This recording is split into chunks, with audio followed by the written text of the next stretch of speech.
Hello, is my mic working? It is indeed. How can we help Uh, you, sir? All right, perfect. Well, as some of you may know, I've been working on presuppositional apologetics as a personal project for about a year or so, and I remember my first conversation with Bruggencate was about a year ago on Facebook. Since then, I think I've come to understand this a lot better, and I would like to get back to Thunderfoot's initial point about when he asked could I build a matrix and then put you into it? Because presuppositional apologetics is essentially a combination of the argument for global skepticism and the brain in a vat scenario, where it seems to me that the Christian apologist dogmatically denies that those two arguments apply to them just as easily as they apply to anyone else. So what I would like to get a good answer on is, could I build a matrix and then kidnap Bruggencate or Eric Hovind, plug them into it just like in the movie? Is that physically possible? Would God come down and tell you, once you're in the matrix, that your thoughts and senses were not trustworthy? Sai or Eric, it's directed at you. Which one would like to take it? Yeah, I think. Sorry, I was muted there. What I was going to say is no, you could not do that because you'd have to assume God in order to do it, and that's the point. You could not do that. You could not do that without assuming God. You just said earlier that atheists can use logic, and they do it very well, apparently, and it's Right. like I can drive a car without knowing how it works. But you can account for what you're doing. That's the point. Okay. But even if I can't account for the logic I use to build the matrix or the engine to drive my car, I can still drive my car. I can still build Right. the matrix. So But I the can thing build is- the matrix. No, but the thing is, I'm saying you can account for it. But what Scripture says is that you're suppressing the truth and unrighteousness, that you do know that God exists. That's why you can do these things. You see, God doesn't send people to hell for denying what they don't know. God sends people to hell for the sin against the God that they do know. So when you're building this matrix, you're already appealing to him. No, Sai, so I can build the matrix, though. I am physically capable of making the computer. Well, the thing is, you are not physically capable of getting somebody to deny that God exists because God says that everybody knows that he exists. No, I'm, So I'm no, not trying. that's- I'm not trying to make you deny that God exists. I'm asking you, can Everybody I? knows that God exists. I'm not. Okay, I'm not asking you to deny that. I'm saying, can I build a matrix computer that I can Right. kidnap you and plug you into? Go on. Well, can I do that? Can I build that? Sure, you could do that. Yeah, sure. Okay, Mhm. so I do that. I build the computer. I plug you in, Right. and just for the sake of argument, have fun. Let's say that the world that I plug you into, this matrix, works by a different set of laws of logic. 2 + 2 is 5 in this world I've made. Well, I would say that's So- an impossibility. Okay, but let's say that okay, fine. Doesn't work by different laws of logic. Why is it impossible? Because the laws of logic are universal and they're absolute. Well, That's why. So are you saying? okay. Hey, That's hang what's on, been programmed. Thunderfoot. Are you saying that the laws of logic aren't absolute? Do you know what Are logic you saying that God couldn't add 2 and 2 and come up with 5? That's right. He couldn't. Could God do that? No, he couldn't. God So God does not have absolute. Okay, God. I can define a set of rules where 2 + 2 does equal 5. Well, the thing is, The we're thing talking about base logic 10 is- mathematics. So let me have a go now. The thing about logic is that it's actually based on observations. That if you have a completely empty It's not universe, that way. It's not. how would you actually know whether you should apply the law of contradiction or non-contradiction? What is the metric which you use to distinguish which of these is the better model of reality? I deny your premise. Logic is not based on observation. You cannot observe that A cannot be both A and not A at the same time and in the same way. You can observe that. And if you can observe that, I'd like to see where you saw that. Right, but the only reason that you say that is because of I actually saw that in it. Aaron, Reality. please. Correct. Aaron, please. You're not helping the discourse. only We're going to reason carry that on you with say this, that- and then we're going to go to Eric. Thunder, then Eric. The only reason you say that is because of your observations of reality. If you didn't have reality to build the model of logic, then how would you? I mean, logic's just a set of rules. I mean, why one set of rules than another? I mean, Is logic man-made? the only way that you can establish that logic is a good model is by testing it against reality. Is logic And man-made? that's the same. So this is the thing. We all form practical models of utility about reality. Logic is just the very first of the models that we come across. Things like mathematics, then you go into the sort of more materialistic things, gravity and so forth. They're all models of reality. Logic, So logic is not man-made. of reality. Logic Is it man-made? doesn't exist outside of your brain. If you lose certain parts of your brain function, you cannot do mathematics. Numbers don't have a meaning. Sorry, Thunder, real quick, just a clarification point. I don't mean to interrupt, but there's a difference between the laws of logic and the relationships that are being described by the laws of logic. And I can give a simple illustration, Si. If you can parse this following statement and tell me if it's true or false. This statement is false. No, is that true or false? It's neither. It's an impossible situation. Whoa, we've just violated the laws of logic. No, you haven't. I'm saying it's impossible. It's a paradox. But my question was, is logic man-made? Thunderfoot. Right. You see, this is the thing. There is a difference between reality and a model of reality. Okay, now is logic man-made? The laws of logic, the law of non-contradiction, is that something that man has made? Seeing as you can only ever make models of reality, you can't tell absolutely what reality is because you have to base that on observations, and your observations can be wrong. If you can't know what is absolutely real, how can you know what's true? Well, very much. When you say that God exists, that's based on observations. Jeez, Aaron. I just appreciate if you answer the Killing question. me, Aaron. So you're saying that truth is right that back at you, Si. That's what you. Every time you're asked a question, Okay, sorry, what was the you question? answer it with another question. What was the question? Sorry, I apologize for that, but go on. What was the question? When you come to this model that you propose, that there is a God that explains logic, do you do that entirely apart from all of the evidence?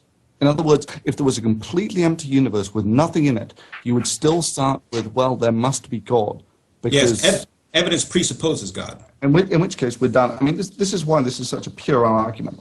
All right, Because okay, you start with the presupposition that God exists. Well, why that presupposition rather than another? And I can actually give you a direct revelation that will prove to you, that will prove absolutely to you that you know that God doesn't exist. Okay, well then you're abandoning atheism and you're positing. No. I'm not abandoning atheism. Revelation from who then? Well, let me tell you. You see, I got this revelation from the ghost that never lies. That's right, then you've abandoned atheism. No, the ghost that never lies isn't a God. It's it's just not a God. the ghost that exists and never lies, and it's always correct. Well, I have no problem. I know, with atheist- look, by definition, the ghost that never lies and exists Right. and never lies, and it's always correct. Hey, I have no problem if an atheist wants to come onto an atheist podcast and say that he knows things to be true No. and logical. No. Let me finish this. Indeed, by definition, this ghost must exist because it's by definition it exists. And Okay. I know with absolute certainty that when the ghost that never lies tells me something, that I can know it with absolute certainty. And the ghost Okay, Aaron, is that your never- worldview? Is that your this worldview? Is irrefutable, such that none are without excuse. Okay, And that's ghosts fine. Is that your worldview? Is that your Sorry, justification? could I ask you as well, please? No talking over each other. And I'm sorry, I Aaron, thought put he your was- mic yeah. down. I'm going back to Eric next, and then back to the caller. Thunder, make your observation, and then back to Eric, then caller. The ghost that never lies gives absolute truth, and absolutely all absolute truth comes from the ghost that never lies, and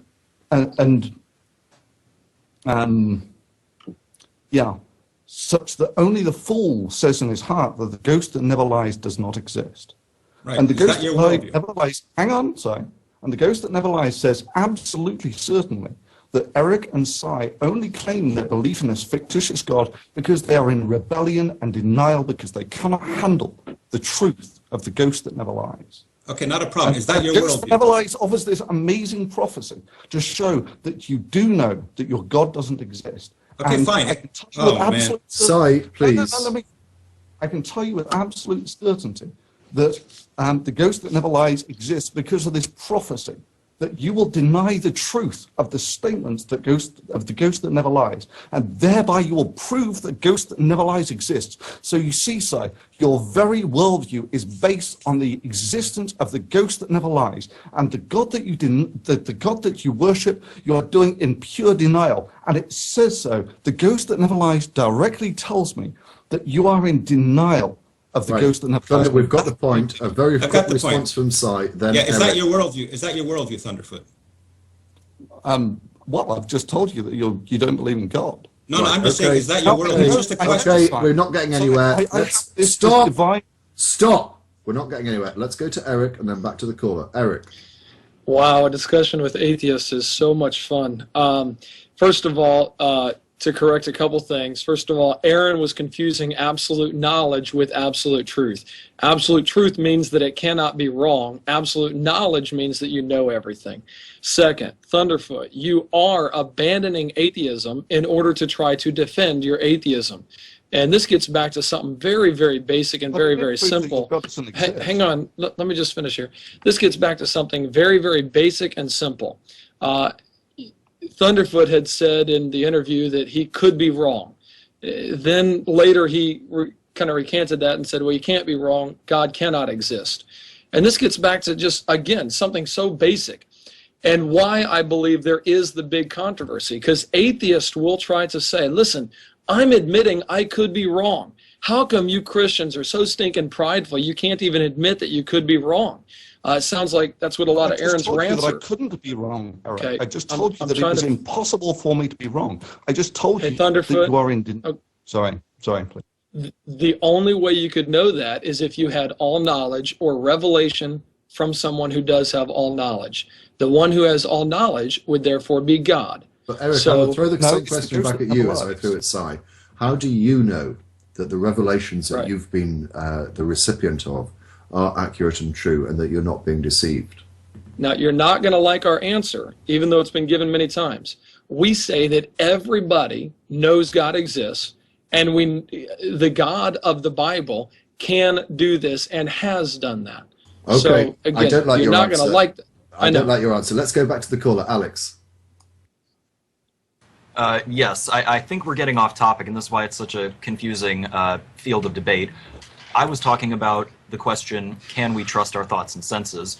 And it devolved into, can we account for logic and the nature of logic? And in fact, I have made 2 separate videos about each of those topics because they are distinct and often confused.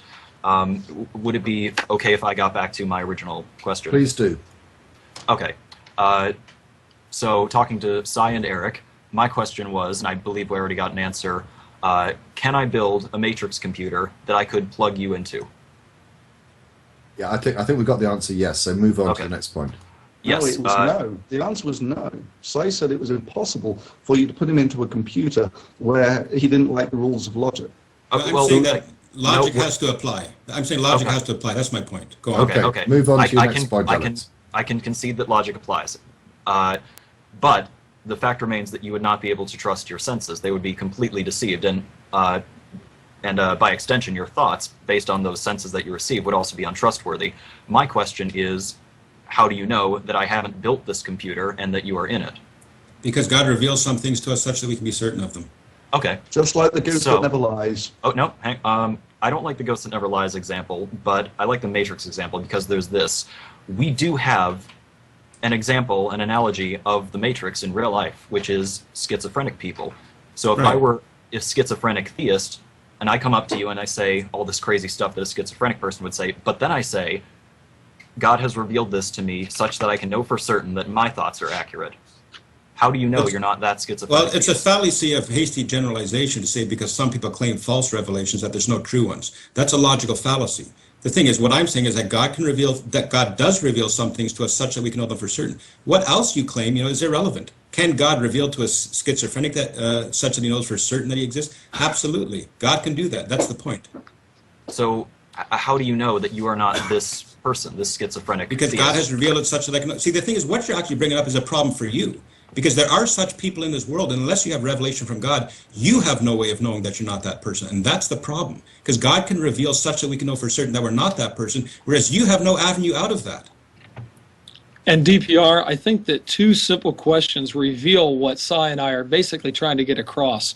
And those questions are, number 1, is it impossible for the Christian God to exist? Is it impossible for the ghost that never lies to exist? Yes, it is. But by definition, the ghost that never lies exists, and he tells me that he exists. So then he's God, and you've given up atheism. You are categorically wrong when you say I'd be happy to refute your... can't exist. One at a time, please, gentlemen. I'd be happy to Aaron refute... next.